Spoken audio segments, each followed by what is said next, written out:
ఎఫెసీయులకు రాసిన పత్రిక 6వ అధ్యాయం 10వ వాక్యం. 10. ప్రభువు యొక్క మహాశక్తిని బట్టి ఆయన యందు బలవంతులై ఉండుడి. నాతో కలిసి పలకండి పదాలు. నేను చదువుతున్నాను, కొంచెం నోరు తెరిచి మనం ప్రభు సన్నిధిలో గట్టిగా మాట్లాడాలి. తుదకు మాట్లాడండి. తుదకు ప్రభు యొక్క మహాశక్తిని బట్టి ఆయన యందు బలవంతులై ఉండుడి. తుదకు ప్రభు యొక్క, అందరూ పలకట్ల, తుదకు ప్రభు యొక్క మహాశక్తిని బట్టి ఆయన యందు బలవంతులై ఉండుడి. మరల బలవంతులై ఉండుడి. మరల బలవంతులై ఉండుడి. దేవుడి మాటలు మన వెనుకలో దీవించుగాక. హల్లెలూయా. కొంతమంది ఎందుకు చేతులు ఎత్తి చెప్పట్లేదు? బాడీకి ఏమైనా ఇచ్చారా? ఏంటి అప్పు ఏమైనా ఇచ్చారా? చేతులు కానీ లేవా? చేతులు లేకపోతే చెప్పండి, పెన్షన్ రాపిస్తాం, పెన్షన్ అన్నా వస్తుంది. దేవుని సన్నిధిలో మనం ఆత్మతోనూ సత్యముతోనూ ప్రభుని ఆరాధించాలి. చెప్పండి చేతులు ఎత్తి. హల్లెలూయా, హల్లెలూయా. ప్రియులారా, అపోస్తలుడైనటువంటి పౌలు గారు, మరలా చెప్తున్నాను ఆలకించాలి, అపోస్తలుడైనటువంటి పౌలు గారు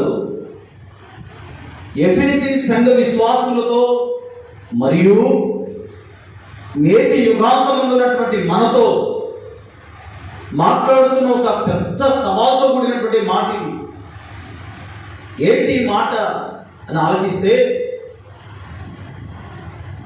ప్రియులారా, దేవుని పిల్లలారా, ఎఫెసీ సంఘమా, లేదా నేటి కాలంలో బ్రతుకుతున్నటువంటి ప్రజలారా, మీరు ఏం చేస్తారంటే దేవుని మహాశక్తిని బట్టి ఆయన యందు బలవంతులై ఉండుడి అని రాయబడింది. ఎందుకు బలవంతులై ఉండమంటున్నాడు పౌలు గారు అనే విషయాన్ని మనం వినాలి.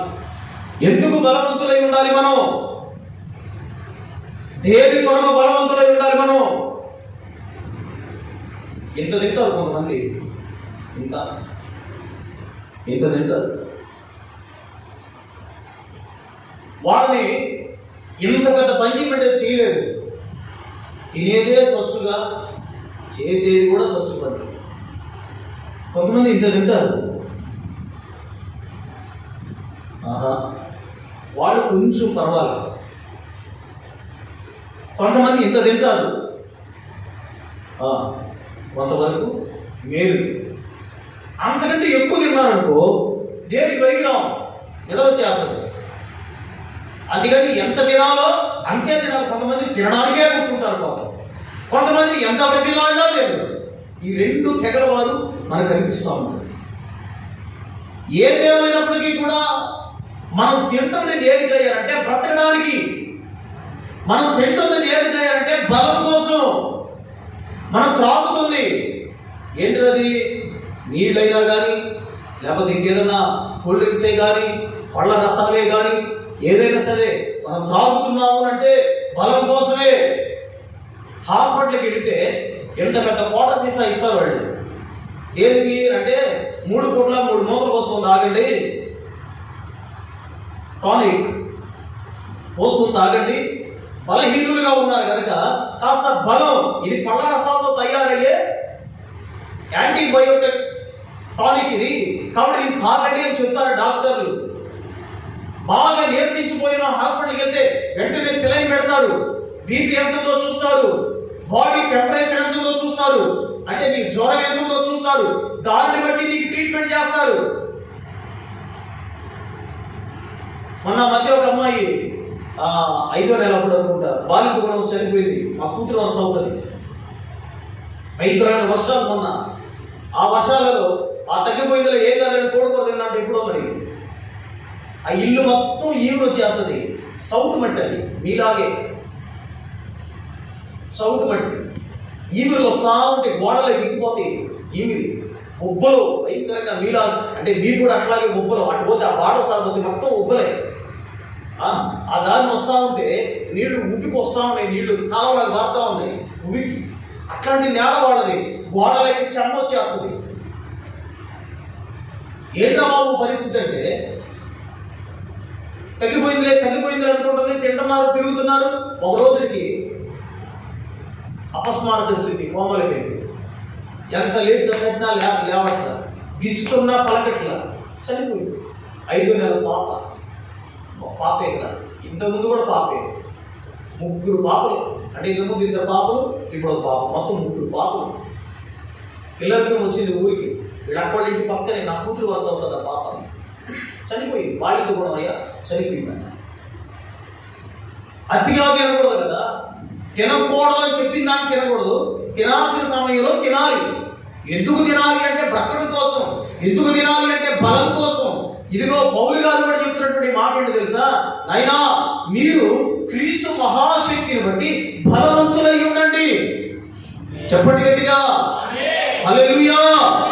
మీరు క్రీస్తు యేసు మహాశక్తిని బట్టి, దేవుని యొక్క మహాదయను బట్టి మీరేమవ్వాలి అంటే బలవంతులు అవ్వాలి. దేంట్లో బలం అవుతాం? దేని ద్వారా మనం బలాన్ని పొందుకుంటాం? దేని ద్వారా మనం శక్తిని పొందుకుంటాం?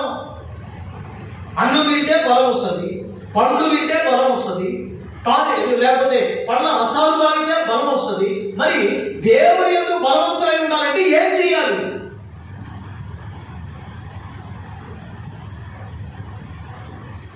దేవుని అందరి బలాన్ని తీసుకోవాలంటే మనం ఏం చేయాలి? ఏం చేస్తే మనం బలవంతులుగా మార్చబడతాం? ఏం చేస్తే మనం శక్తివంతులుగా మార్చబడతాం?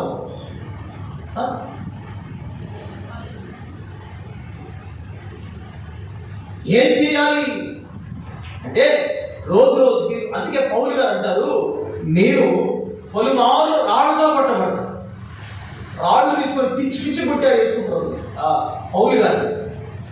కొంతమంది అయితే కొరడాలతో కొట్టారు, కొంతమంది బెత్తాలతో కొట్టారు, సోమలతో, కొంతమంది బెల్ట్తో కొట్టారు, కొంతమంది పిడిగుద్దులు గుద్దారు, చచ్చాడని చెప్పి దూరంగా పడేశారు. ఈయన ఎవరయ్యారంటే భూమి ఆకాశాలు తలకిందులు చేయగలిగిన దేవుని కుమారుడు.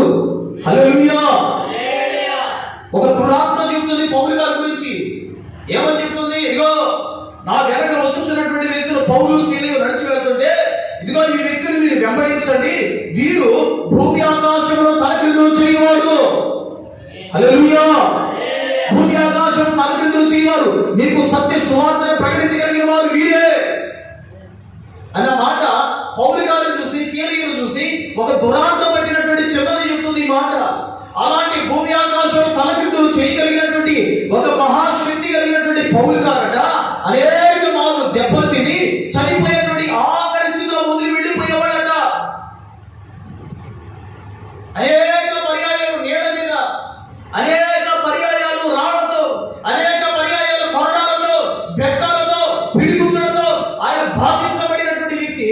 కానీ అతను అంటాడు, నేను దేహంగా శరీరానుసారంగా బలహీనుడనే కానీ నా ఆంతరంగిక పురుషుడు, నాలో ఉన్నటువంటి పురుషుడు, క్రీస్తు యేసు ద్వారా పుట్టినటువంటి పురుషుడు మాత్రం, నా ఆంతరంగిక పురుషుడు మాత్రం ఎంతో బలవంతుడని చెప్తున్నాడు. హల్లెలూయా. చెప్పండి హల్లెలూయా, హల్లెలూయా. అంటే నాలో ఉన్నటువంటి ఆత్మ చాలా బలమైనటువంటి ఆత్మ, నాలో ఉన్నటువంటి ఆత్మ చాలా శక్తి కలిగినటువంటి ఆత్మ. శరీరం కృషించిపోతుంది కానీ, శరీరం బలహీనపరచబడుతుంది కానీ, నాలో ఉన్నటువంటి ఆత్మ మాత్రం ఎప్పటికీ కూడా బలాన్ని కలిగినటువంటి ఆత్మయే. ఇది పౌలు గారు చెప్తున్నటువంటి మాట. ఎందుకని ఆ ఆత్మకి అతను పెట్టినటువంటి ఫుడ్ ఏంటి? ఆ ఆత్మకి పౌలు గారు పెట్టిన ఫుడ్ ఏంటి అంటే, ఇప్పుడు బలం దేనికి రావాలి అంటే శరీరాన్ని కాదు. పౌలు గారు చెప్తున్న మాట ఇదే, నా శరీరం బలహీనమేమో కానీ నా ఆత్మ మాత్రం చాలా బలమైనది. అంటే ఆత్మకి తను పెట్టినటువంటి ఫుడ్ ఏంటి? ఆత్మకి తను వేసిన ఎరువేంటి? ఆత్మకి తను తాగినటువంటి టానిక్ ఏంటి? ఆత్మకి తను తాగినటువంటి పండ్ల రసాలు ఏంటి?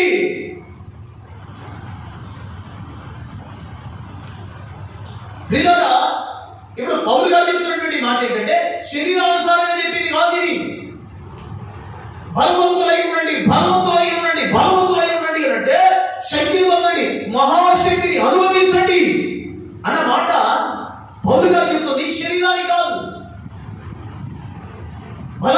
తరుచుకోవడానికి శరీరానికి ఆహారం పెడితే చాలు. కానీ ఆత్మకి ఏం పెట్టాలి? తరచుగా ఉపవాసాలు ఉండాలి. తరచుగా ఉపవాసాలు ఉండాలి. ముమ్మారు కనీసం ఒక మూడు పూట్లైనా సరే రోజుకి మనం ప్రార్థన చేయాలి. క్రమం తప్పకుండా తింటాము. 3 పూట్లు క్రమం తప్పకుండా ఖచ్చితంగా తింటాం. పని మీద పడ్డాంలే తినలేదు అనుకుంటే 2వ పూట దాన్ని లాగించేస్తాం. కానీ ఆత్మకి ఏం పెడుతున్నాం? కంటికి కోరిందల్లా అంగడికి వెళ్తే మనకు అవసరం లేకపోయినా కళ్ళ నిండా పడితే దాన్ని కొనాలనిపిస్తుంది. అరటి పండ్ల దగ్గరికి వెళ్ళాం, మనం కొనడానికి వెళ్ళింది అరటి పండ్లు మాత్రమే. కానీ అక్కడికి వెళ్ళిన తర్వాత దానిమ్మలో రమ్యంగా కనిపిస్తాయి, కొనాలనిపిస్తుంది. చిట్టి ద్రాక్షలు కనిపిస్తాయి, కొనాలనిపిస్తుంది. చెల్ల సామాన్ దగ్గరికి వెళ్ళాము, కిరాయి సామాన్ల దగ్గరికి వెళ్ళాము, సరుకులు కొనడానికి వెళ్తే మనకు అవసరం లేకపోయినా ఆడ ఏలాడ తీసుకున్న వాటిలో ఏదో ఒకటి కొనాలనిపిస్తుంది. లేదు మన ఊళ్ళో అందరికి వెళ్ళాము, మనం కొనాలనుకుంటే గుడ్ల సబ్బు బట్టల సోపు కొనడానికి వెళ్ళాము మనం. కానీ దండలుగా ఏలాడ తీసుకుంటారు కొన్ని కుక్కురేలను, లేసులను, బీగోలను, ఏదో కొనాలనిపిస్తుంది. మన కంటికి ఏది కనిపిస్తే దాన్ని కొని తినాలనిపిస్తుంది. మనకి దారిని వస్తా ఉన్నాం, జామ చెట్టు కనిపించింది, మామిడి చెట్టు కనిపించింది, దానికి కంచి లేదు కంప లేదు, కనిపించింది, కోసుకొని తినాలనిపిస్తుంది. శరీరానికి కళ్ళకు కనిపించిన ప్రతిదీ కావాలి కదా. మనం దాంట్లో ఎట్లాంటి వండుకొని తినేటప్పుడు రోజు కాయగూరలు ఏం తింటాం? చికెన్ తినాలనిపిస్తుంది. చికెన్ ఏం తింటాం? అడవి జంతువులు తినాలనిపిస్తుంది, పక్షులు తినాలనిపిస్తుంది. అంటే టేస్ట్ కోరుకుంటుంది మన శరీరం, మన నాలుక. కడుపు కాదు కోరుకునేది, నాలుక. ఆకలేసేది కడుపు కాదు, నాలుకకి. వెళ్ళేది కడుపులోకే, కానీ రుచి గ్రంథులన్నీ ఉండేది నాలుక మీదనే కదా. దానికి కావాలి రుచి. నేను వాళ్ళ ఇంటికి వెళ్ళాము మొన్న కదా వెళ్ళింది. మొన్న సాయంత్రం వెళ్ళాం వాళ్ళ ఇంటికి. వెళ్తే మాట చెప్పింది, ఏం కూర చేసుకున్నారు అక్క అని చెప్పి పాస్టర్ అడిగితే, పచ్చడి అవును కదా, ఎండుమిరకాయల పచ్చడి కదా, ఎండుమిరకాయల పచ్చడి దంచడం అనగా ఇప్పుడు కూడా నోటి నిండా వీళ్ళు లేదు. అంటే ఇప్పుడు తినేది కడుపు కదా, వెళ్ళేది కడుపు కదా. ఇప్పుడు కడుపు కాదు కోరుకునేది రుచుల్ని. నాలుక రుచి గ్రంథులన్నీ. చేదు ఉందని చెప్పేది నాలుక, తీగా ఉందని చెప్పేది నాలుక, ఒగరుగా ఉందని చెప్పేది నాలుక. రుచి గ్రంథులన్నీ కూడా నాలుక మీదనే ఉన్నాయి. ఇప్పుడు ఈ శరీరానికి అది దాని తేడా లేకుండా ఏ విధంగా అయితే వడ్డించి ఆర్చి తూర్చి పెడతామో, పట్టక మీద 7 లోపల కుట్టి కక్కుతున్నా సరే తినో, మళ్ళా దొరకదు, తినో మళ్ళా దొరకదు. మా ఊరిలో ఒక ఆయన ఉన్నాడు, మహానుభావుడు. వాళ్ళ ఊరిలో పెళ్లి జరుగుతుందని తెలిస్తే అది పనిగా పోతాడు. ఇప్పుడు నేనేమని లెక్కేస్తాను? వాళ్ళు పిలిచారు, మీరు ఖచ్చితంగా భోజనానికి రావాలంటే అసలు పోను నేను. భోజనానికే పిలిస్తే అసలు పోను నేను. ఎందుకంటే చీప్గా ఉంటుంది. మనం వండుకుంటున్నాం, తింటున్నాం కదా అనేసి అది పనిగా వచ్చి మనం వెళితే అప్పుడు చేసి పెడితే ఏదైనా తినాల్సిందే తప్ప అది పనిగా భోజనం కోసమే వెళ్తాడు ఒక ఆయన. కర్మంతం అయితే అస్సలు పెద్ద కర్మ జరుగుతుందంటే అస్సలు. ఎందుకంటే 4 రకాలు చేసేది అప్పుడే. ఊర్లో మరులు వీళ్ళు జరుగుతున్నాయి అని తెలిస్తే చాలు. పెళ్ళి అయింది, అబ్బాయి అమ్మాయి ఇంటికి వస్తున్నాడు. గొడవ చేస్తారు, గారెలు చేస్తారు, చికెన్ చేస్తారు, కొంతమంది మటన్ చేస్తారు, కొంతమంది బీఫ్ చేస్తారు, కొంతమంది నాటుకోళ్ళు. వెళ్ళిపోతాడు. అలా బాగున్నారా, ఏ సంగతి? వాడు తిండి కోసం వచ్చాడు సంగతి ఊరంతా తెలుసు మరలా. అబ్బో, అంటే ఈ శరీరానికి ఇప్పుడు చికెన్ కావాలంటే ఈ ఊర్లో లేదు చికెన్. ఎక్కడ పోతాం మనం? మొగుళూరు పోతాం. మొగుళూరులో కూడా దొరకల. వనంతోపు పోతాం. ఇప్పుడు వనంతోపు కూడా పెట్టారు కాదు, వనంతోపులో కూడా లేదు. పోతే ఇటు ఆదురుపల్లికో అటు పొగలు కొరికే వెళ్ళి తెచ్చుకొని దాన్ని గందరగోళం చేసి తిని దాకా ప్రాణం ఉంటుకోరు. కోడి దొరకని కోడిని అట్లా వదిలేసేవారు. ఎంటబడి వేధించి నడక యాతన పెట్టి అది ముళ్ళలో దూరిన, కంపలో దూరిన, మన చేతులు కూడా దూర్చి దాన్ని పట్టుకొని కోసి కూరడుకొని తినిందాక అమ్మో ప్రాణం. వేడి వేడిగా పులుసు పోసుకొని తిరిగిన దాకా అసలు మన ప్రాణం ఒప్పుకోదు కదా. ఒక శరీరానికే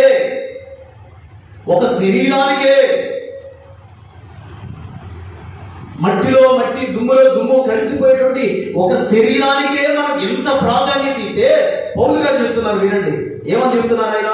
తుదకు ప్రభు యొక్క మహాశక్తిని బట్టి ఆయన యందు బలవంతులై ఉండండి. చెప్పండి ఆమేన్. బలవంతులై ఉండండి. శరీరానికి సంబంధించినటువంటి మాట కాదు ఇది ఆత్మీయంగా మాట్లాడుతున్నటువంటి మాట. మీరు బలవంతులై ఉండండి, బలవంతులై ఉండండి. ఎందుకు బలవంతులై ఉండాలి? కింద వాక్యం, దాని తరువాత 11వ వాక్యం. మీరు అపవాది తంత్రములను ఎందుకయ్యా ఎందుకు మీరు చదవండి. మీరు అపవాది తంత్రములను ఎదిరించుటకు శక్తిమంతులగునట్లు దేవుడిచ్చు సర్వాంగ కవచమును ధరించుకొనుడి. ఎందుకు ధరించుకోవాలి? ఏలయనగా నువ్వు చదువు. ఏలయనగా మనము పోరాడునదే శరీరులతో కాదు, కానీ ప్రధానులతోనూ అధికారులతోనూ ప్రస్తుత అంధకార సంబంధులకు లోకనాథులతోనూ ఆకాశ మండలమందున్న దురాత్మల సమూహములతోనూ పోరాడుచున్నాము. ఇప్పుడు చదువు 13. అందుచేతను మీరు ఆపద్దినమందు వారిని ఎదిరించుటకును సమస్తము నెరవేర్చువారై నిలిచి ఉండుటకును శక్తి కగునట్లు దేవుడిచ్చు సర్వాంగ కవచమును ధరించుకొనుడి. ఎందుకు దేవుని శక్తిని మనం పొందుకోవాలి? హల్లెలూయా. ఎందుకు మనం బలవంతులై ఉండాలి? హల్లెలూయా. ఎందుకునంటే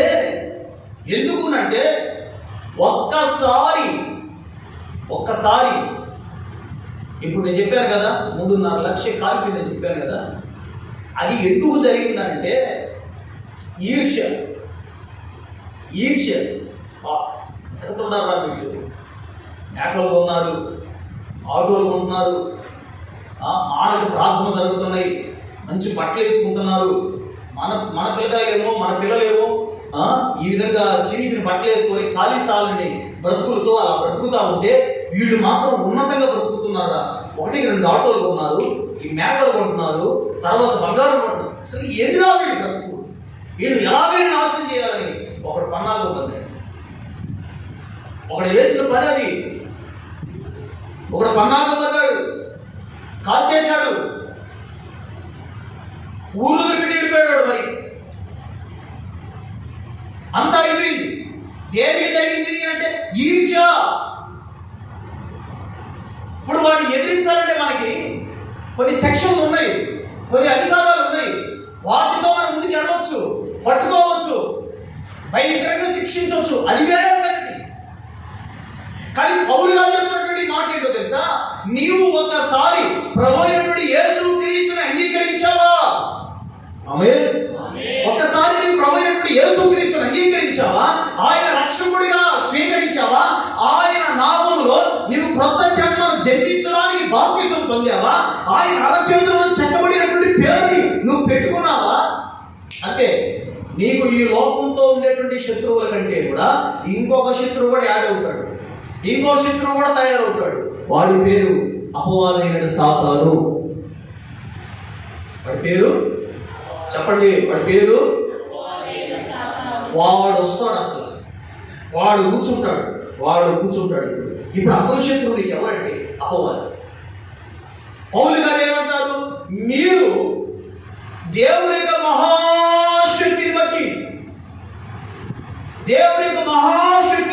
బలవంతులై ఉన్నాడే. దేవునికి బలవంతులై ఉన్నారంటే ఇదిగో వీడు తయారయ్యాడు. వీడేం చేస్తాడు తెలుసా? ప్రార్థన చేయనీయుడు,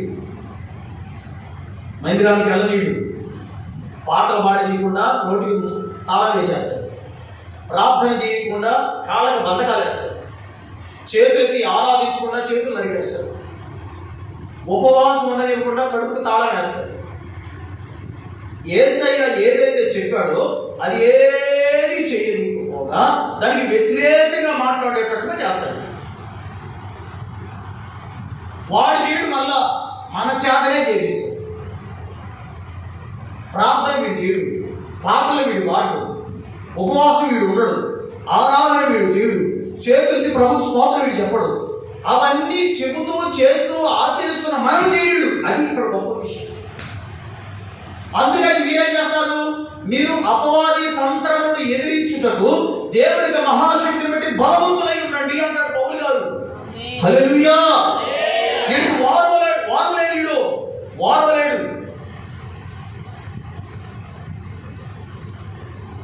ఆనంద యాత్ర ఇది, ఆత్మీయ యాత్ర,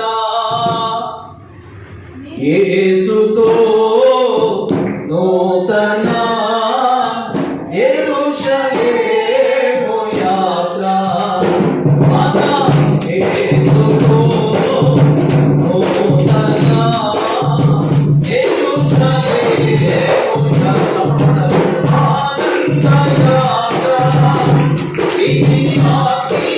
ఆనంద యాత్ర ఇది,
ఆత్మీయ యాత్ర, యేసుతో ఏ విధంగా? ఆనంద యాత్ర ఇది, ఆత్మీయ యాత్ర ఇది. ఈ ఆత్మీయ ఆనంద యాత్రలో మేము కొనసాగుతున్నాం. ఉపవాసం ఉంటున్నాం, ప్రార్థన చేస్తున్నాం, కన్నీరు కారుస్తున్నాం, ప్రభు సన్నిధిలో ఆరాధన చేస్తున్నాం, చేతులెత్తి దేవుని నామమును మహిమపరుస్తున్నాం. ఆయనను తప్ప వేరొక దేవుని ఆరాధించట్లేదు. ఆయన శిలువ సాక్షిగా స్వార్థ ప్రకటిస్తున్నాం. ఇదొక ఆనంద యాత్ర, ఇదొక ఆత్మీయ యాత్ర. ఈ యాత్ర యెరూషలేము యాత్ర అని చెప్పి ముందు కొనసాగుతున్నటువంటి మన ఆత్మీయ జీవితంలో ఎంటర్ అవుతాడు వీడు ఎంటర్ అవుతాడు. ఇప్పుడు వీడి పని అంతా ఏంటంటే మనలో ఉన్న లోపాలకి చెప్తా ఉంటాడు, మనలో ఉన్న బలహీనతలన్నీ మాట్లాడుతూ ఉంటాడు. వీడి బుద్ధది. వీడేం చేస్తాడంటే మనలో ఉన్నటువంటి లోపాలు, బలహీనతలు, మనలో ఉన్నటువంటి ఆ బలహీనమైనటువంటి ఆ క్రియలు ఏదైతే అవన్నీ మాట్లాడుతూ ఉంటాడు. చిన్న తోడు కదా అసలు, వాళ్ళు ఇలాంటి వాళ్ళు, వాడు అలాంటి వాళ్ళు, వాళ్ళ బుద్ధే అంత, వాళ్ళ మనస్తత్వమే అంత అని నూరిపోస్తూ ఉంటాడు. ఎవరో ఒకరు తీసుకొచ్చి కూర్చోబెడతాడు వాళ్ళ పక్కన, నేర్పిస్తూ ఉంటాడు. ఎవరి ద్వారానో రాడు, మరలా మన కుటుంబీకులే అవుతారు వాళ్ళు, మన స్నేహితులే అవుతారు వాళ్ళు. అందుకే నేనేం చెప్తానంటే, స్నేహం చేస్తే ఆ స్నేహం దేవుని పిల్లలతోనే చేయాలి. ఆ స్నేహం ఎలా ఉండాలంటే, మన ప్రార్థనలో కొంచెం పెంచే విధంగా ఉండాలి ఆ స్నేహం, పాటల్లో ఇంకొక వ్యక్తి ఎక్కించే విధంగా ఉండాలి ఆ స్నేహం. ఇలా ఆనంద యాత్ర కదా ఇది, ఆత్మీయ యాత్ర కదా ఇది. ఈ యాత్రలో అనేకమైనటువంటి బలహీనతలు మనకు ఎదురుగా వచ్చి కూర్చుంటుంది. ఏమంటాడు ఆయన పౌలు గారు? మనము పోరాడుచున్నది శరీరంతో కాదు. శరీరంతో పోరాడడానికి మనకు ఒక ప్రెసిడెంట్ ఉంటాడు. అయ్యా మా వల్ల కావట్లేదు, కొంచెం చూసుకోండి అయ్యా. పోలీసులు ఉంటారు, మా వల్ల కాదు మీరు చూసుకోండి అయ్యా. ఎమ్మెల్యే ఉంటాడు, మా వల్ల కాదు మీరు చూసుకోండి అయ్యా. ఎస్పీ గారు ఉంటారు, మా వల్ల కాదు మీరు చూసుకోండి అయ్యా. బంధువర్గం ఉంటుంది, మీరు కూడా వచ్చి మాకు సపోర్ట్గా నిలబడండి అయ్యా, నిలబడండి అమ్మా, మాకు తోడుగా నిలబడండి, మనం అందరం కలిసి ఎదిరిద్దాం అనడానికి మనకి ఎవరో ఒకరు తోడు ఉంటారు. ఎవరు ఉన్నా లేకపోయినా అపవాదిని ఎదిరించాలంటే వీడి శరీరధారి కాదు. వీడు అటు ఆకాశం ఇటు భూమి లేకుండా మధ్యలో గబ్బిడలాగా తిరుగుతున్న పనికి మానవాడు. వీడు ఎదిరించాలంటే నీ కళ్ళ కనబడ్డవాడు, నీ కళ్ళ కనబడ్డు, నువ్వు కొట్టాలన్నా తిట్టాలన్నా రాజీ రంబాలు పెట్టి వాతలేయాలన్నా పొయ్యిలో తగలబెట్టాలన్నా నీకు కనిపించడు వీడు. కానీ వీడు చేసే చేష్టాలన్నీ కనిపిస్తుంటాయి మరలా. అదేదో విచిత్రంగా వీడు కనపడ్డ కానీ వాడు చేసే క్రియలన్నీ మనకు కనిపిస్తూ ఉంటాయి. చిన్నగా చిన్నగా చిన్నగా దేవుళ్ళొచ్చి, అంటే వాడు చేసే క్రియ ఎలా ఉంటుందంటే దేవుని యొక్క కృప మనల్ని విడిచిపోయిందన్న సంగతి కూడా మనం గ్రహించలేదు. అంత గర్విష్ఠం అయిపోతాం మనం, అంత అహంకారం అయిపోతాం మనం, అంత దొంగలం అయిపోతాం మనం. దేవునికి పూర్తిగా దూరంగా తీసుకెళ్ళిపోతాడు. ఒక్కొక్క మెట్టు ఒక్కొక్క మెట్టు ఒక్కొక్క మెట్టు ఒక్కొక్క మెట్టు ఒక్కొక్క మెట్టు మనం దిగజారు చేస్తాడు. పూర్తిగా అట్లా ఫ్లాప్ అయిపోతాం మనం, నేలకి కనుమరుగు అయిపోతాం, ఆ విధంగా లాక్కెళ్ళిపోతాం. అప్పుడు స్టార్ట్ అవుతాయి అపవాది క్రియలన్నీ మనలో. సనుగులు, గొలుగులు, ఈర్ష, ద్వేష ఇవన్నీ ప్రారంభించాం. అవన్నీ ఎదిరించి దేవుని కొరకు ఒక సాక్షిగా సమూహంగా నువ్వు నిలబడాలి అంటే దేవుడి సర్వాంగ కవచాన్ని నువ్వు ధరించుకోవాలి. చెప్పాలి గట్టిగా, దేవుడి సర్వాంగ కవచాన్ని నీవు ధరించుకోవాలి. ఎందుకంటే మనం పోరాడుతున్నది శరీరులతో కాదు, ప్రస్తుత అంధకార సంబంధులకు, లోకనాథులతోనూ వాడి ప్రధానులతోనూ, లోకనాథులతో ఆకాశ మండలమందుల దురాత్మల సమూహం. అది దురాత్మల సమూహం, ఒకటి కాదు. యేసు ప్రభు ఒకరోజు తూరు సీదోను సముద్రం తీరం కూడా అలా నడుచుకుంటూ వెళుతుంటే ఒక్కడే మనిషి, కానీ వాళ్ళు ఉన్నది 2000కు పైగా దెయ్యాలు.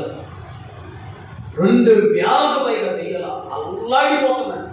అంటే మీకు ఉదాహరణ చెప్పాలంటే, కుక్క చచ్చిపోయింది ఇంట్లో, ఈదులో, ఊరిలో, దాన్ని తీసుకెళ్ళి దూరంగా పడేశారు. కుక్కో నక్కో ఏదో చచ్చిపోయింది, ఈరోజు చనిపోయింది, బాగా ఉబ్బిపోయింది, తీసుకెళ్ళాడు, ఎడో పడేసి వచ్చారు. పోయే దారిలో పడేశారు. నా రోజు ఆ దారిలో నడవాలి, బాగా ఉబ్బిపోయింది. ఈరోజు రేపటికి బొచ్చుడు పోవడం ప్రారంభిస్తుంది, ఎల్లుడికి అది పగిలిపోతుంది, అప్పుడు పురుగులు పడుతుంది. అస్సలు శరీరం అనేది కనబడకుండా ఉంటాయి పురుగులు.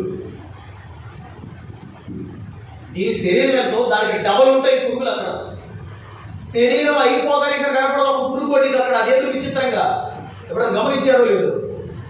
ఆ శరీరం ప్రారంభంలో పురుగులు ఉండవు, శరీరం అయిపోయిన తర్వాత పురుగులు కనపడవు, మధ్యలో ఉంటాయి. శరీరం లేదా ఇంకా పురుగులు ఏమైపోతాయో కూడా తెలియదు, చచ్చిపోయాయా, ఎటైనా వెళ్ళిపోయాయా, అసలు అర్థం కాదే. అపవాది కూడా ఆ విధంగా పట్టాడు ఒక శరీరాన్ని. 2000కు పైగా దెయ్యాలు, ఎన్నైనా ఉండొచ్చు, 2000కు పైగా దెయ్యాలు. ఒకడు పడితే వాడికి మనశ్శాంతి లేదు, లేపండి, ఒకడికి మనశ్శాంతి లేదు, ప్రశాంతత లేదు, ఇల్లు లేదు, వాకిలు లేదు, అసలు ఏ మాత్రం కూడా ప్రశాంతత లేకుండా బ్రతుకుతున్నాడు వాడు.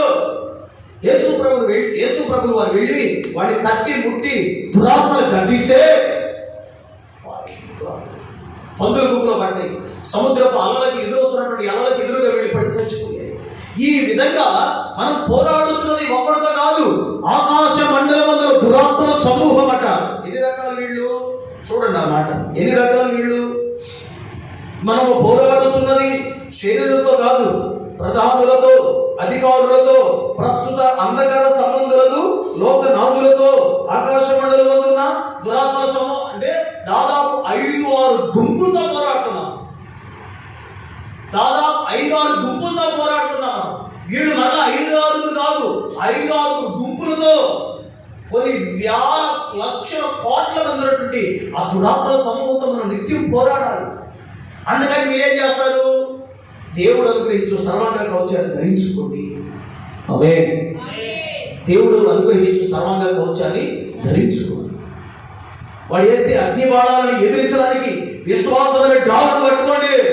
ప్రతిరోజు నిలువు మోకాళ్ళ మీద నిలబడండి. వారానికి ఒక రోజు ఉపవాసం ఉండండి. ప్రభుని ఆరాధించండి. వీలైతే 2 రోజులు ఉండండి.